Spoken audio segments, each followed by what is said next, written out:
I just think haters are gonna hate. You know, I'm getting a bag, get a big bag too. So everybody famous has got haters, and I'm sure Van Gogh had easy haters too, but I can't name any of them today. So Tyson, thank you so much for taking the time to speak with us. We're No gearing problem. up towards your fight with Francis Ngannou. Yep. You're no stranger to fighting people that have heavy hits. Deontay Wilder is one of them. Yep. What do you make of the fact that Francis has been compared to the hardest puncher in the world? I know he's a big guy and strong and tough, and I'm expecting a tough fight, and anything can happen in heavyweight boxing. He's a very, very strong puncher, so got to beware of that right hand.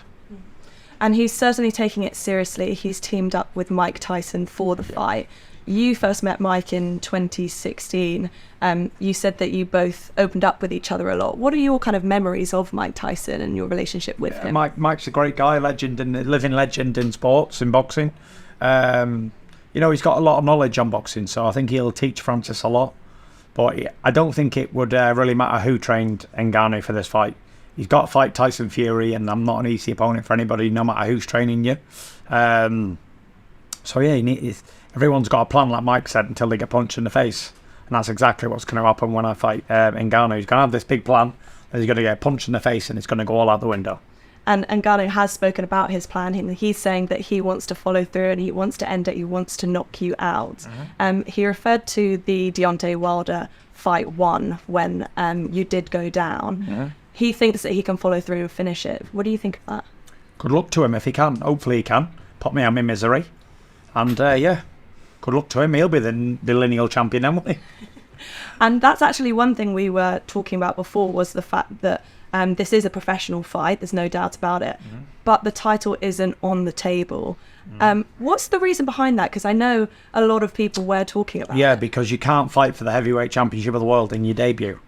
So yeah, but he can win the lineal championship, which goes back to John L. Sullivan, so that's probably more important than the ranking belt, the governing body belt. So yeah, it's crazy to think that Ngannou, if he beats me, can be the lineal world heavyweight champion, going back to the man who beat the man who beat the man, back to John L. Sullivan all those days ago, so years ago. And in terms of the fight itself, there has been some criticism for this fight happening instead of the Usyk and the AJ fight. What do you make of the criticism? I just think haters are gonna hate. You know, I'm getting a bag, get a big bag too, so you know, I won't feel bad for it when I'm cashing me check in. And I mean ice creams and marshmallows all day, sitting back drinking pina coladas. I'm not thinking what about those boxers and all that shit. So yeah, haters gonna hate. Everybody famous has got haters, and I'm sure Van Gogh had easy haters too, but I can't name any of them today, so it will be all right. And one of the people that has been outspoken about this fight taking place was Anthony Joshua, and after his last fight he said that he's carrying the heavyweight division and that his back is sore. Yep. Do you think that his comments were fair? I don't really care what he says. He's a bum, in my opinion. He's just a bum, big old bum dosser. He's been knocked out twice, and 3 losses. So when he can't even compare in my league anymore. You know, it's not even a fight. I don't even look forward to fighting him. It's not even a fight anymore. I won. Not even interested. The bubble's been burst. His virginity's been taken away. So it's not so much interesting for me to beat AJ anymore. He's already been beat. He's been spanked by Usyk twice and knocked out by a fat man. So it's not of my interest to beat him. I'm fighting a guy who's in his prime, who's a champion, who's bigger than him, stronger than him, and a bigger knockout puncher than him, also in Ngannou. So you're saying that get AJ to the back fight of the queue. is off the cards now? Yeah, it's gone, dead. Okay. Yeah. And That was off the cards when he got beat. Yeah. And in terms of the Ngannou fight, how are you preparing for it? Are you taking it lightly, or are you preparing as you would any other professional bout? Oh, I'm taking it very lightly, yeah, very lightly. I hardly do any training for this fight. I was going to say I'm going to Blockbusters every night, but that's just giving me age away. Yeah, I'm eating fried chicken and Nando's and stuff all the time, and not taking it serious at all. Tyson Fury doesn't need to train for fighters. That's what I do. Wake up in the morning, get out of bed, have 15 beers, and then go and beat all these guys anyway.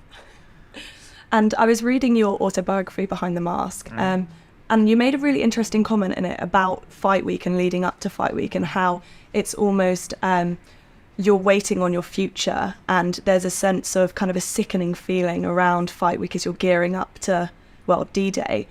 What is that like? What are those emotions and the roller coaster you go through from camp to then fight week to post-fight? Yeah, it's a long drawn-out process.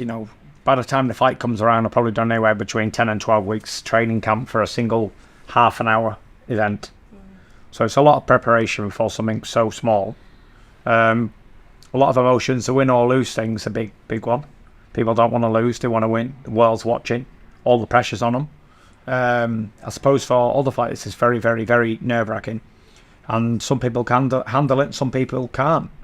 And usually, when I drag these people into the deep waters, into the big-time boxing, they drowned. It's like being dragged into the deep sea by a kraken. It's unfortunate for them. And you're somebody that is a bit of a showman. We love it. Suits. Bit of a showman. Netflix #1 star. Is that something that comes supernaturally to you, or do you have to gear yourself up for these press conferences to give it the energy? No, it comes natural to me to be an entertainer. It's what I do. I'm an entertainer. I'm not a sportsman. I'm not a boxer. I'm an entertainer. And just going back to the emotional side of fight week and fight night, someone else who goes through that taxing emotion is Paris. And we've seen from your Netflix series the emotions that she has going into fight nights. And again, in your book, you wrote about the Deontay Wilder fight, how she would cry for 3 hours afterwards.